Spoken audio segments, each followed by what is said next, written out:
इतिहास की खूबसूरती यही है, जो भी पल गुजर रहा है वो इतिहास में दर्ज हो रहा है। हर रोज़ कुछ ऐसी घटनाएं होती हैं जो आने वाले समय में सब याद करते हैं और कभी उनसे सीखते हैं, कभी उनसे प्रेरणा लेते हैं। तो प्रेरणा लेने का वक्त उन तमाम छात्रों के लिए भी है जिनके बोर्ड एग्ज़ाम चल रहे हैं। बिल्कुल।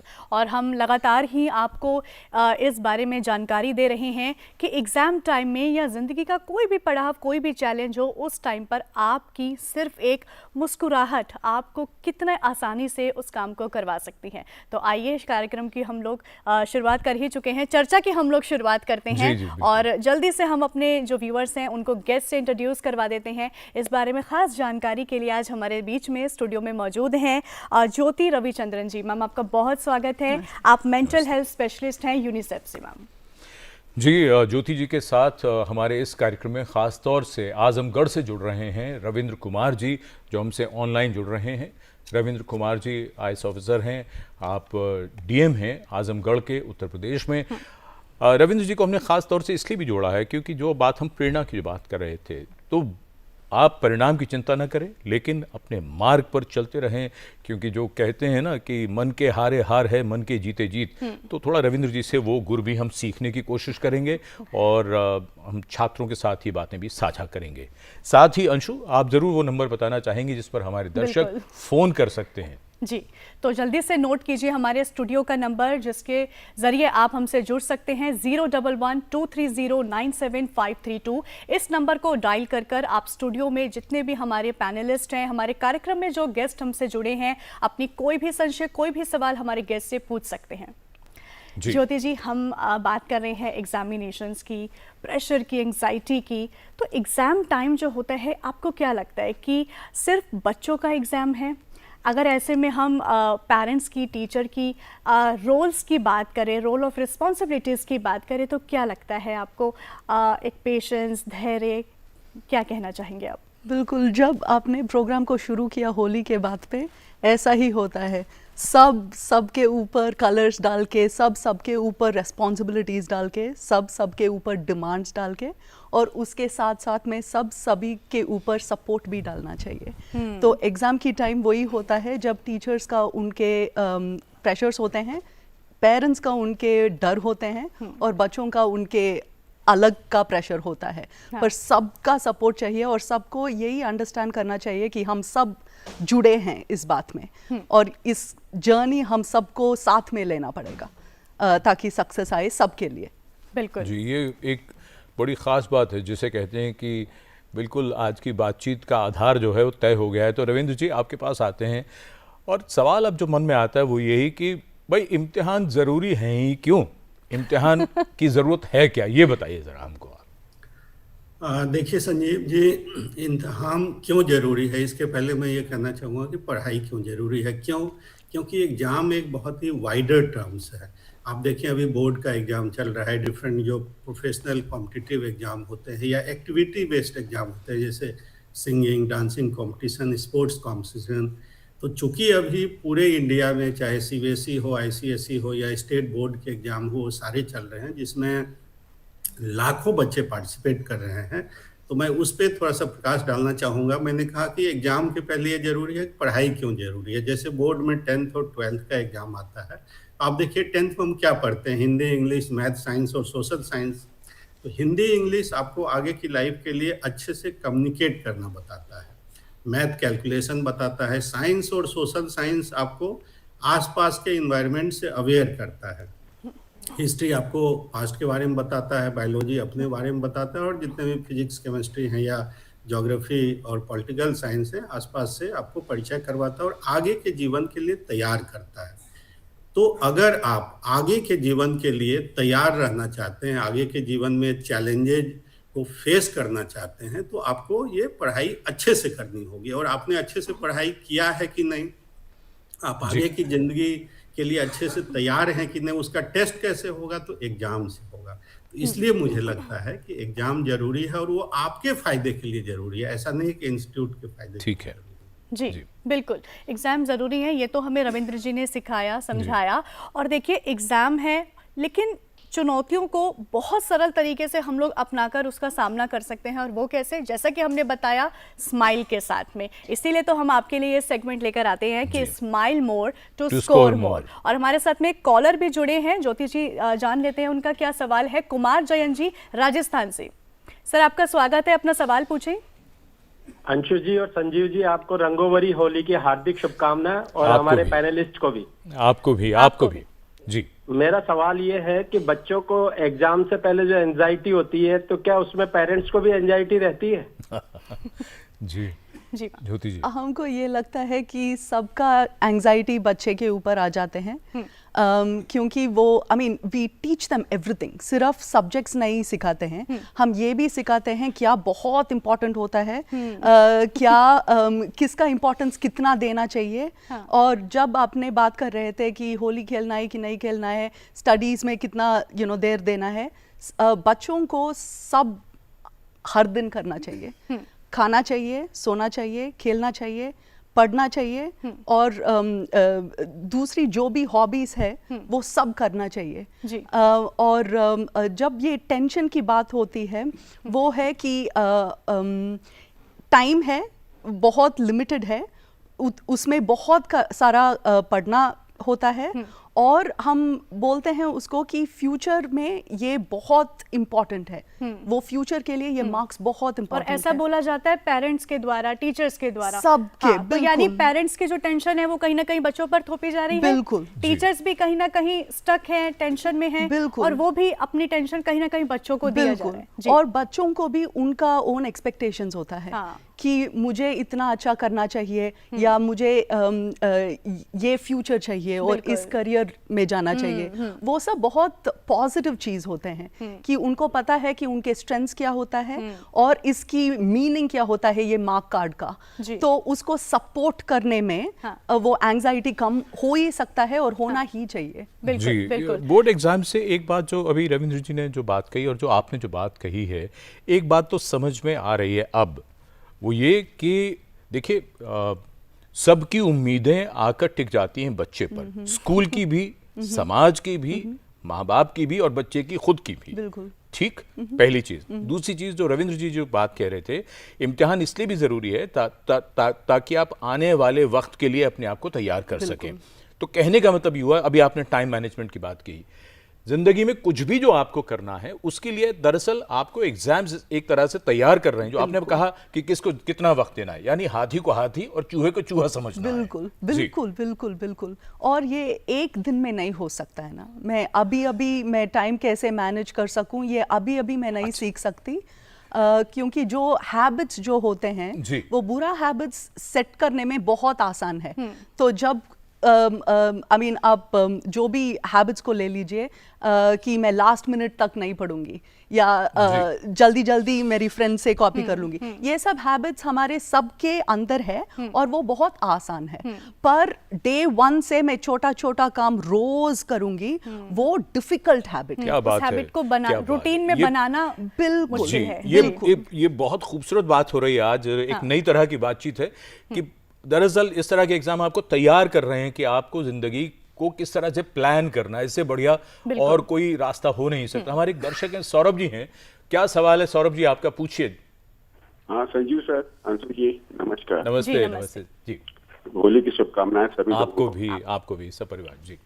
हाँ जी। हाँ संजीव सर, ये मुझे पूछना था हमारे पैनलिस्ट जी मैडम या डीएम सब जो आए उनसे जी। और ये कि होली तो साल में एक बार आती है, हमारी कुंठाओं को दूर करने के लिए, हमारी जितनी वर्जनाएं उनको तोड़ने के लिए आती है होली, लेकिन उसके बाद भी छात्रों को क्यों इतना सोचना चाहिए कि मुझे एक होली नहीं खेलना है। गार्जियंस को भी छूट देनी चाहिए, कम से कम एक दिन तुम होली से खेलो और मुक्त होता सारे तनाव से, और आने वाले समय के लिए तैयार रहो। होली की तो सारी दार्शनिक महत्व इसीलिए है कि हम सारी अपनी कुंठाओं को दूर कर सकें, होली मना के बिल्कुल रंगों से सराबोर हो जाएं। जी। तो आई थिंक रविंद्र सर से इस बारे में हम बातचीत करना चाहेंगे। रविंद्र सर, हमने जो कार्यक्रम की शुरुआत में बात की थी कि होली का समय भी यही होता है और बच्चों के एग्जाम का समय भी यही होता है, तो किस तरह से टाइम मैनेज कर सकते हैं और क्या पेरेंट्स को बच्चों को होली खेलने के लिए एक दिन के लिए मोहलत दे देनी चाहिए? क्या कहना चाहेंगे आप? देखिए अंशु जी, जैसा कि ज्योति जी ने कहा कि लास्ट मोमेंट में लोग पढ़ाई करते हैं, वो नहीं होना चाहिए। शुरू से ही डेली थोड़ा-थोड़ा करके पढ़ना चाहिए। तो और एक और क्वेश्चन उठा कि क्या एंग्जायटी पेरेंट्स को भी होती है? जी। तो मैं ये कहूँगा कि बच्चों का परफॉर्मेंस को लेके गार्जियन भी चिंतित रहते हैं और यही कारण है कि एग्ज़ाम के बीच में होली आती है, तो पेरेंट्स इस चीज़ पे प्रेशर डालते हैं। उनका ये कंसर्न होता है कहीं होली के चक्कर में नेक्स्ट डे का एग्ज़ाम खराब नहीं हो जाए। जी। तो इसलिए पेरेंट्स बोलते हैं कि बच्चे पढ़ाई पे ध्यान दो। लेकिन मेरा ये मानना है कि अगर शुरू से ही हम एक सुनियोजित तरीके से पढ़ाई करें, रिवीजन करें, तो एग्ज़ाम का प्रेशर भी नहीं आता है, एंग्जायटी भी नहीं होती है। और जब आपके दिमाग में स्ट्रेस नहीं रहेगा, एंग्जायटी नहीं रहेगी, तो भले ही आप कुछ देर के लिए होली खेलें, उसको दिल से खेलते हैं, मन से खेलते हैं, आप एन्जॉय करते हैं। दोनों ही काम हो जाता है, होली भी खेल लेते हैं जी। और आपको चूँकि पहले से तैयारी है, तो कल के एग्ज़ाम का भी प्रेशर नहीं रहता है, जी। तो एग्ज़ाम भी अच्छा जाता है। Basically it's all about planning, discipline और पहले से ही एग्जीक्यूशन, ताकि आपको अंत मोमेंट पे स्ट्रेस ना हो। रविंद्र जी, आपसे बात करते हो फिर ज्योति जी के पास आते हैं, इसी बात को थोड़ा सा आगे बढ़ाते हैं। आपकी बातों से ये लग रहा है कि हमें एग्जाम से बिल्कुल डरना नहीं चाहिए, तो एग्जाम से क्यों नहीं डरना चाहिए? देखिए, एग्जाम से क्यों नहीं डरना चाहिए, इसके बारे में मैं कहूँगा कि डर क्यों लगता है। किसी को डर क्यों लगता है? तब लगता है जब आपको लगता है कि हम संकट में, हमें खतरा है, हम या तो सामने वाले की ताकत को नहीं जानते हैं, या हमें लगता है इससे हम लड़ेंगे तो हार जाएंगे। जैसे अंधेरे से डर लगता है, बाघ से डर लगता है क्योंकि बाघ से हम हार जाएंगे, बकरी से तो डर नहीं लगता है क्योंकि हम श्योर हैं कि उससे हम नहीं हारेंगे। तो एग्जाम से सबको डर नहीं लगता है।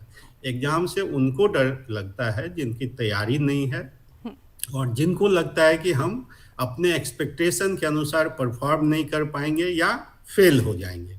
जो अच्छे ब्राइट स्टूडेंट हैं, जो डिसिप्लिन्ड हैं, जो शुरू से तैयारी करते आ रहे हैं, पढ़ाई करते आ रहे हैं, उनको एग्जाम से डर नहीं लगता। हालांकि थोड़ी बहुत लेकिन एंजाइटी तनाव होता होती है, है, स्ट्रेस थोड़ी होता बहुत एंजाइटी होती है। और मैं कहूँगा कि ये एंजाइटी जो है, जो एग्जाम प्रेशर है, चूंकि हम लोग साइंस के स्टूडेंट रहे हैं, तो एक ब्रेन जो है कॉर्टिसोल हार्मोन प्रोड्यूस करता है, जो कि कम अमाउंट में आपके क्या करता है कि आपके अलर्टनेस को बढ़ाता है, आपके फोकस को बढ़ाता है। लेकिन आप ज़्यादा प्रेशर लेंगे तो फिर उसकी क्वांटिटी बढ़ेगी और वो आपको स्ट्रेस पैदा करेगा, जो कि आपके ठीक। रिकॉल जो मेमोरी होती है उसको बाधित जी। करता है। तो यही कहना है कि बेसिकली आपकी तैयारियां रहेगी तो लाइट प्रेशर रहेगा, जैसे संजीव जी ने हामी भरी, लाइट प्रेशर रहेगा तो जो कोर्टिसोल हार्मोन है वो आपके कंसंट्रेशन को, फोकस को, यानी एग्जाम में मदद करेगा। अगर आपने पहले से पढ़ाई नहीं की है, ज़्यादा प्रेशर आएगा, ज़्यादा कोर्टिसोल बनेगा, तो आपके रिकॉल मेमोरी को, जैसे एग्जाम में कुछ फैक्ट्स याद नहीं आ रहा है, जो पढ़ाई किए हैं कल वो भी भूल गए, तो उसके कारण ठीक। तो यानी आपका लास्ट, जी एग्जाम बिल्कुल, में तो यानी कुल मिलाकर लास्ट मिनट जो स्टडी है उससे हमें बचकर पहले से ही, जैसा ज्योति जी आपने बताया कि रूटीन में अगर हम थोड़ा थोड़ा पढ़कर उसको एक रूटीन फॉलो करें तो हमें लास्ट मिनट पे एंग्जाइटी नहीं होगी। ज्योति जी, एग्ज़ाम टाइम पर या कोई भी मान लीजिए इंटरव्यू है या बच्चों के नॉर्मल रूटीन टेस्ट भी होते हैं, तो कहीं ना कहीं कोई ना कोई एक छोटा सा भी स्ट्रेस तो बच्चे को होता है। और घर में ऐसा देखा जाता है कि बच्चों के अंदर कुछ हिडन बिहेवियरल चेंजेस आते हैं। उन चेंजेस के बारे में बात करते हैं हम, उनको किस तरह से ऑब्जर्व किया जा सकता है पेरेंट्स के थ्रू और टीचर्स के थ्रू? बिल्कुल। फर्स्ट ये है कि हम हमारे बच्चों को अच्छे तरह से जानते हैं और उसको ग्रांटेड भी नहीं लेना चाहिए, क्योंकि जब वो डेवलपमेंट का स्टेज होता है ना, जब वो 3 साल का है, नहीं तो 12 साल का है, बहुत फर्क है उसमें। अभी भी वो हमारा बच्चे हैं, पर वो जब 3 साल के थे उनके भावनाएं, उनका बिहेवियर्स बहुत डिफरेंट होंगे, और जब हम वो 9th या 10th स्टैंडर्ड या 12th स्टैंडर्ड में आएंगे, उनमें बिल्कुल डेवलपमेंटली वो अच्छा है कि डिफरेंस देखे। तो हम क्या उनको भी सीखना चाहिए कि इस साल में ये ऐसा है और वहाँ जाना चाहता है और वहाँ जाना चाहती है, तो वो बहुत इम्पॉर्टेंट है। जो बिहेवियर्स चेंज होता है, हमको वो उसको अंडरस्टैंड करनी चाहिए, उतना जज नहीं करनी चाहिए। कि अगर कुछ डिफरेंस है तो हमको ये बोलना चाहिए कि हमारी माइंड में कि ये अलग है, जैसे ज्योति जी, एक छोटी सी बात है, इसको कंटिन्यू रखते हैं। एक कॉलर हमारे साथ जुड़ी हैं, ऐश्वर्या हमारे साथ जुड़ी हैं। ऐश्वर्या, स्वागत है आपका, अपना सवाल पूछें। जी, गुड मॉर्निंग, नमस्ते। गुड मॉर्निंग जी। मेरा सवाल ये है कि यूजीसी के जो एग्जाम्स होते हैं, जैसे कि सेट और नेट के एग्जाम, जिसकी डिफिकल्टी लेवल काफी बड़ी होती है, जी। तो उसके लिए मुझे कैसे तैयारी करनी चाहिए और बिना टेंशन के कैसे पढ़ाई करनी चाहिए? ऐश्वर्या, आपका सवाल बहुत ही अच्छा है और हम बातचीत में चीज़ लाना भी चाह रहे थे। कार्यक्रम से पहले ज्योति जी ने भी बताया था, नेशनल हेल्पलाइन है, वो मेंटल हेल्थ के लिए भी है और इस तरह की आपको जानकारी, बहुत सटीक आपको जानकारी मिल जाएगी कि किस तरह से तैयार करना है। तो दोनों नेशनल हेल्पलाइंस जो हैं वो हम आपको बता रहे हैं, आप नोट कर लें। एक है मनोदर्पण, जो स्वास्थ्य मंत्रालय की, जो शिक्षा मंत्रालय की है, उसका नंबर है 8448440632। और दूसरी है टेलीमानस, और टेलीमानस जो है उसका नंबर है 14416। इन दोनों नंबर्स पर आप फ़ोन करिए और वहाँ जो एक्सपर्ट्स हैं वो आपको इस तरह की जानकारी अवश्य देंगे। और मेंटल हेल्थ से भी जुड़े अगर कोई प्रश्न हो तो वो भी आप पूछ सकते हैं। जी जी, ज्योति जी, हम चर्चा को कंटिन्यू रखते हैं। तो हम बात कर रहे थे बिहेवियरल चेंजेस की बच्चों की। तो अक्सर घर में देखा जाता है कि माता पिता जब बच्चे को कुछ बोलते हैं, खास तौर पर एडोलसेंस एज में अगर हम बात करें, तो बच्चे थोड़ा सा एग्रेसिव हो जाते हैं, थोड़ा सा शाउट कर देते हैं। और लगातार ऐसी जब क्रिया घर में होती है तो माता पिता का भी एक माइंडसेट हो जाता है कि ये तो गुस्सा करता ही है या करती ही है। तो इस चेंज को किस तरह से ऑब्जर्व करके इसके ऊपर काम किया जा सकता है? बिल्कुल, जब जैसे हमने बात कर रहे थे कि जब ये चेंज आता है ना, हमको उसको ऑब्जर्व करके ऐसा हमारे अंदर बोलना चाहिए कि, और between parents we have to have a discussion that पहले ऐसा नहीं थी पर अभी और गुस्सा हो रही है। ना कि ये गुस्सा बहुत बड़ी बुरा बात है या वो बुरा हो रही है, ऐसा नहीं है। बिल्कुल। तो बिहेवियर में शिफ्ट हो रहा है। वो क्यों हो रहा है? वो भी एक स्ट्रेस का की एक साइन है। जी, तो यानी ज्योति जी, कुल मिलाकर हमें यह ऑब्जर्व करना चाहिए कि अगर बच्चे का किसी प्रकार से कोई एग्रेशन आया है तो उसके हमें बैकग्राउंड को थोड़ा सा नोटिस करना चाहिए, ऑब्जर्व करना चाहिए कि पहले ऐसा नहीं था, अगर आज ऐसा हुआ है तो उसके पीछे कहीं ना कहीं कुछ हिडन बात होनी चाहिए। बिल्कुल, राइट, बिल्कुल। एक कॉलर हमारे साथ जुड़े हैं भोपाल से, प्रदीप साहू जी। सर, स्वागत है आपका कार्यक्रम में, अपना सवाल पूछिए। गुड मॉर्निंग जी, गुड मॉर्निंग सर। आप सभी को सबसे पहले होली की एडवांस शुभकामनाएं। आपको भी अग्रिम शुभकामनाएं। जी जी प्रदीप, मैं ये पूछना चाहता हूँ, मेंटल हेल्थ पर बात चल रही है, एग्जाम पर बात चल रही है। अपन इतने दिनों से एग्जाम पे फोबिया पे बात करते हैं, बच्चों के वो करते हैं कैसे तैयारी करें। मेरा ये कहना है भाई, क्या है कि ये जो परीक्षा है ना, ये एक रिलेटिव टर्म है। ये रिलेटिव टर्म है, ये बच्चे की इच्छा पर डिपेंड करता है। सामने तो कॉम्प्लीमेंट्री, तभी इसको परीक्षा बोला गया है। तो बच्चों को ये क्यों नहीं बताया जाए कि आपकी इच्छा पर डिपेंड करता, तब ये सामने आपका परीक्षा कहलाएगा। और हर बच्चे के अंदर जो है ना, भविष्य का एक एग्जामिनर छिपा हुआ है। जैसे पर कहते हैं ना कि child is a father of man, और मैं कहता हूँ कि every student is a father of examiner. ये बात बच्चे को बताई जाए कि कल आप में से ही कोई बनकर एग्जामिनर बनेगा, इसके पास एक्सपीरियंस है। मान लो कोई बच्चा 10th में पढ़ रहा है तो नर्सरी और क्लास 2 के बच्चे का एग्जामिनर हो सकता है, उसका एग्जाम ले सकता है, टेस्ट ले सकता है। बिल्कुल सर, बिल्कुल। वाला जो एग्जामिनर है वो आप ही के अंदर छिपा हुआ है। जी। अपन बच्चे और इसी बारे में संजीव जी हम लोग बात भी कर रहे थे रविंद्र जी से। बिल्कुल। मेंटल जो परीक्षा के लिए एक स्ट्रेस जो होता है मिनिमम, वो जरूरी होता है। बच्चा ही नहीं प्रदीप जी, आपने बड़ी गंभीर बात कही। वैसे तो हम सभी एग्जामिनर हर दूसरे को उसकी परीक्षा ही लेते रहते हैं। हाँ, और रविंद्र जी से हम इसी बारे में बात भी कर रहे थे। रविंद्र जी, सर आपने हमें यही बताया था कि एग्जाम जरूरी हैं, पढ़ाई क्यों जरूरी है। तो आप, ये जो फोन कॉल हमारे पास में आया है सर, हम आपसे इस बारे में जानना चाहेंगे।